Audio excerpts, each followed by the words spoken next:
پر بڑی تعداد میں لوگ آئے ہوئے ہیں، آیت اللہ کے حامی ہیں، آیت اللہ کے سمرتھک ہیں، ان کے چاہنے والے ہیں، ان کو اپنا رہبر ماننے والے، ان کو مرجع ماننے والے، ان کو اپنا لیڈر ماننے والے اس وقت ہمارے ساتھ موجود ہیں۔ اور جن علماء کی قیادت میں یہ پروٹیسٹ ہوا ہے، جو آوازیں بلند ہوئی ہیں، وہ بھی اس وقت یہاں پر موجود ہیں۔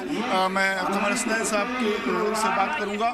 مان صاحب، اس وقت بڑی تعداد میں جو ظاہر سی بات ہے کہ جو شیعہ کمیونٹی ہے اس میں رہبر معظم کا رول، رہبر معظم کا مرتبہ اور ایک مرجع وقت کا جانا اس طرح سے میرے خیال سے تاریخ میں پہلی بار ہوگا۔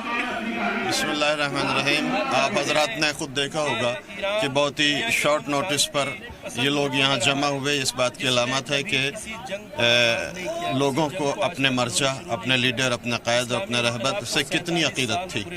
یہ صبح اطلاع ملی ہے سبھی کو، اور اتنے شارٹ نوٹس پر یہاں لوگ آئے ہیں۔ انتہائی جذباتی لمحات ہیں سب کے لیے، اور یہاں اس بات کو بتانے کے لیے آئے ہیں کہ ہم ہمیشہ ظلم کے خلاف کھڑے ہوتے رہے ہیں، کھڑے ہوتے رہیں گے۔ یہ ظلم کہیں بھی ہوتا رہے، اور ہم یہ بھی کہنا چاہتے ہیں، البتہ یہاں پر صرف شیعہ قوم نہیں تھے، اہل سنت بھی بھائی تھے ہمارے، اہل ہندو بھائی بھی تھے ہمارے، اور ہم سب مل کر اپنی گورنمنٹ کو بھی بتانا چاہتے ہیں، ان سے یہ ریکویسٹ کرنا چاہتے ہیں کہ وہ بھی ظلم کی مخالفت کریں، ظالم کا ساتھ چھوڑیں، مظلوموں کی حمایت میں آگے آئیں۔